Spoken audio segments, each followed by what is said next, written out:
Hello everyone, welcome to my channel. I hope everyone is having a wonderful day. Before starting the video, please go ahead and hit the subscribe button and give this video a like up. After 43 years, Star Trek, Khan finally asks a damning question about Captain James T. Kirk and what he knew before exiling Khan Noonien Singh in Star Trek, the original series' Space Seed.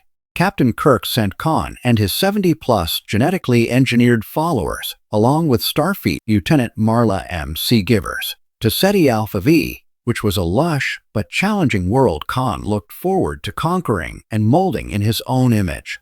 Star Trek II. The Wrath of Khan saw Khan return after nearly 20 years, hellbent on revenge against Admiral James T. Kirk. Khan revealed that 6 months after being exiled on Ceti Alpha V, the neighboring planet, Ceti Alpha 6, exploded, turning Khan's new world into a desolate wasteland. In Star Trek II, Captain Clark Terrell and Commander Pavel Chekhov beamed to Ceti Alpha V, encountering Khan and his remaining people.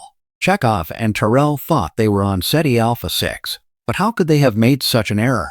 Star Trek, Khan is well aware of these odd discrepancies in Star Trek II, The Wrath of Khan, and the Dramatic Narrative podcast asks the same hard questions Star Trek fans have pondered since 1982.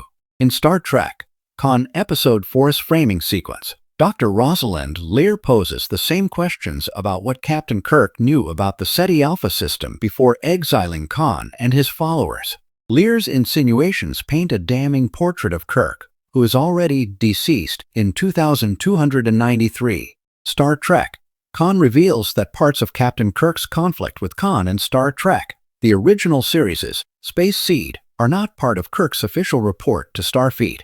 Dr. Lear cannot access Kirk's private captain's logs about the incident, which are sealed after the captain's death, as per Starfleet protocols. Dr. Lear is drawing the same conclusion as Khan did in Star Trek II. They suspect Captain Kirk knew Ceti Alpha 6 would explode after exiling Khan and his people on Ceti Alpha V. Ensign Tuvok confirmed scanning the entire Ceti Alpha system would have been standard procedure by the USS Enterprise. Further, Dr. Lear questions how the USS Reliant could have missed that the Ceti Alpha system only had 5 planets instead of the expected 6. Lear mocks whether the Reliant's crew could count that high. Yet, it has always been bizarre that Captain Terrell and Commander Chekhov could have mistaken Ceti Alpha V for Ceti Alpha 6. By raising both issues about Star Trek II, The Wrath of Khan, which have lingered since 1982, Star Trek, Khan tacitly promises to provide answers to what Kirk really knew, and whether the report Kirk filed to Starfleet could have affected the USS Reliant's scans of the Ceti Alpha system. Dr. Rosalind Lear's suspicions about Captain Kirk and what he really knew before condemning Khan and his followers to Ceti Alpha V paint the captain of the Enterprise in a sinister light. However, Ensign Tuvok clocks Lear's low opinion of Kirk as part of her bias against Starfleet. Dr. Lear never met Captain Kirk, but audiences know that regardless of how he may or may not have felt about Khan, James T. Kirk would never knowingly condemn Khan or his people to certain death. Star Trek II also indicates Kirk did not know the fate of Ceti Alpha V and 6. At worst, that is negligence on Kirk's part, but not malicious intent. Yet, Dr. Lear and Tuvok are correct that the Starship Enterprise would have scanned the Ceti Alpha system and detected that Ceti Alpha 6 was unstable. Further, Star Trek, Khan has curiously not mentioned the USS Enterprise crew member who likely would have scanned the Ceti Alpha system. The science officer, Mr. Spock Leonard Nimoy. Did Spock know about Ceti Alpha 6? And is he the one who purged details of Khan from the Enterprise's official report to Starfleet? Spock has a history of doing such things.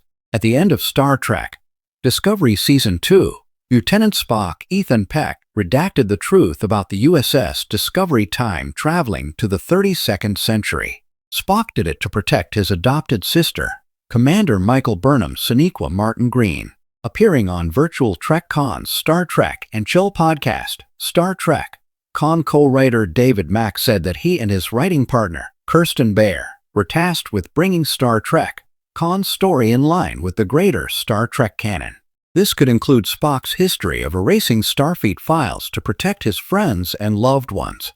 It's possible that, Given Spock's romantic history with Khan's descendant, Lieutenant Law Noonien Singh Christina Chong on Star Trek, Strange New Worlds, the Vulcan acted against Khan and covered it up. While this twist would prove Kirk's innocence, it would be damning to Spock.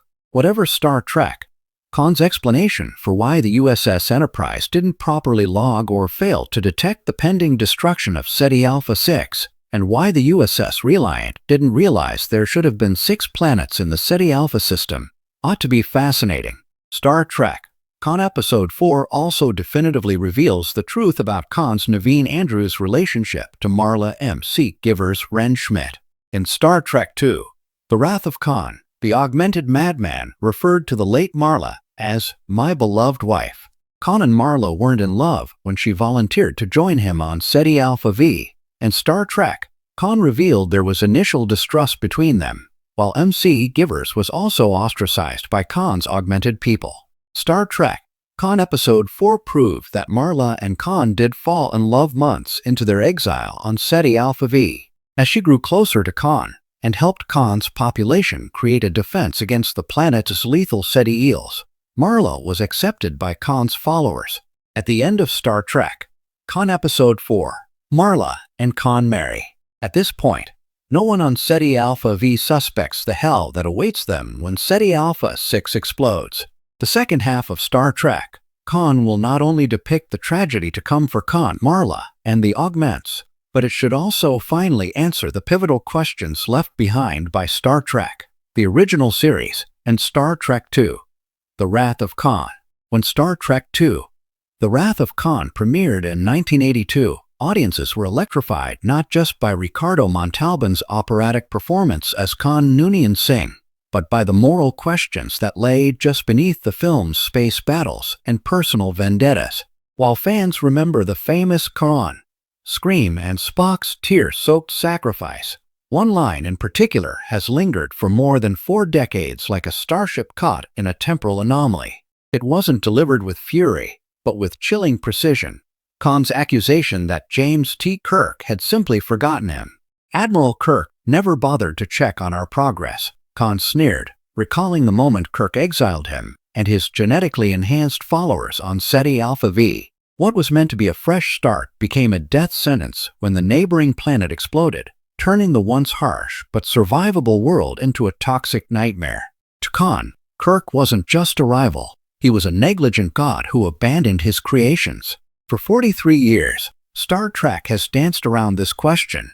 Was Kirk guilty of neglect? Or was he simply a man doing his duty in an impossible universe?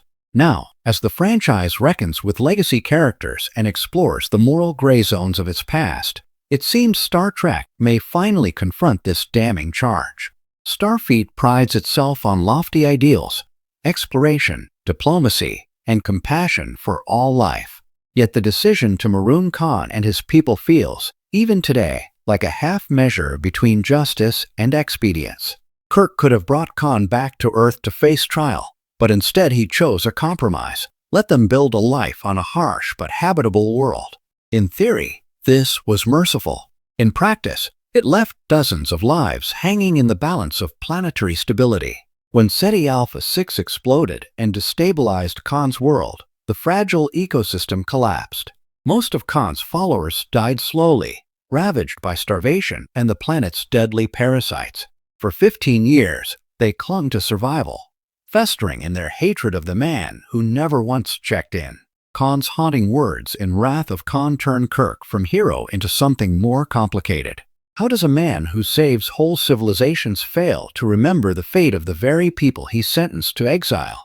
The question Star Trek avoided. Subsequent Star Trek projects have either leaned into Khan's mythos or ignored it altogether.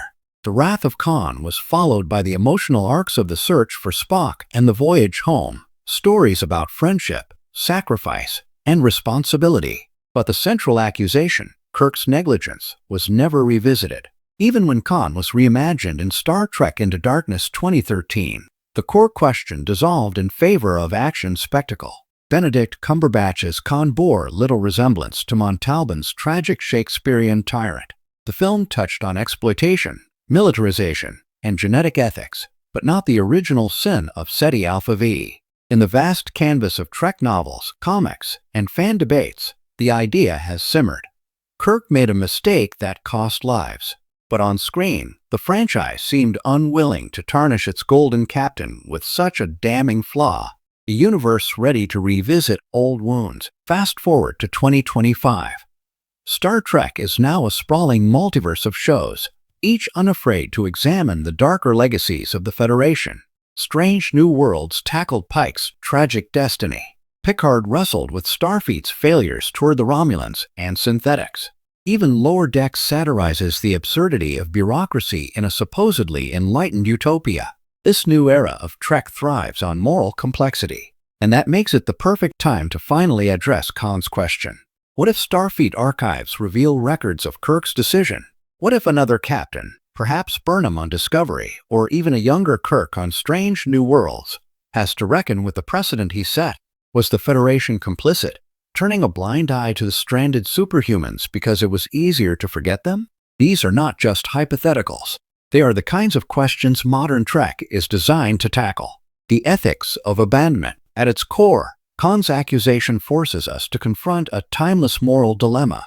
When do our obligations to others end? Kirk believed he was giving Khan a chance at freedom, but in doing so, he abdicated responsibility for the consequences of his choice. It's a debate that resonates today in discussions of colonialism, rehabilitation, and environmental displacement. To maroon Khan was not just punishment, it was an experiment in forced settlement, one that stripped the settlers of support and oversight. Starfleet's shining principles looked dim when viewed through Khan's eyes. Was this compassion, or was it cruelty disguised as mercy? Khan as a mirror for Kirk. What makes Khan's question so potent is that it doesn't merely condemn Kirk, it reflects him. Kirk himself has been accused, time and again, of hubris. His refusal to lose, his tendency to bend rules, his fierce belief that he knows best. These qualities make him a great captain, but also a flawed man. Khan is Kirk without the Federation. Brilliant, egotistical, unwilling to be caged. In abandoning Khan, Kirk abandoned a piece of himself. That's why the confrontation and wrath of Khan feels mythic. It's not just man versus man, but man versus the shadow of his own unchecked power.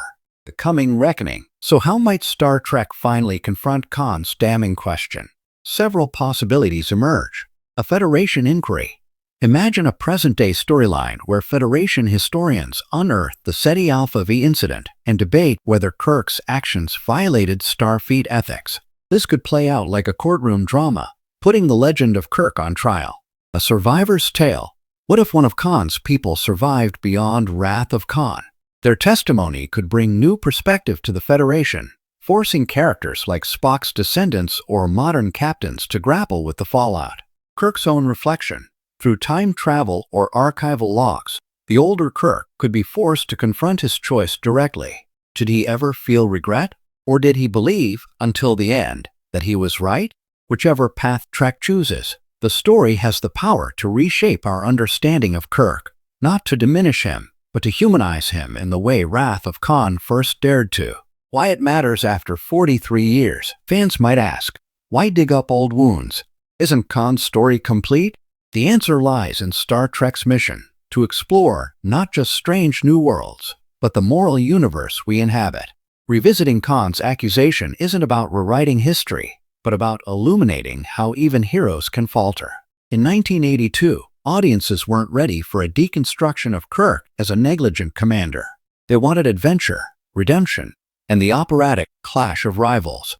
But in 2025, when the world is wrestling with accountability, forgotten promises, and the cost of negligence on a global scale, Khan's question feels more urgent than ever. Did Kirk fail a duty of care, or was he simply trapped by circumstance? The fact that the answer isn't clear is precisely why it must be asked. Thanks for watching this video. Please subscribe to our YouTube channel and stay with us.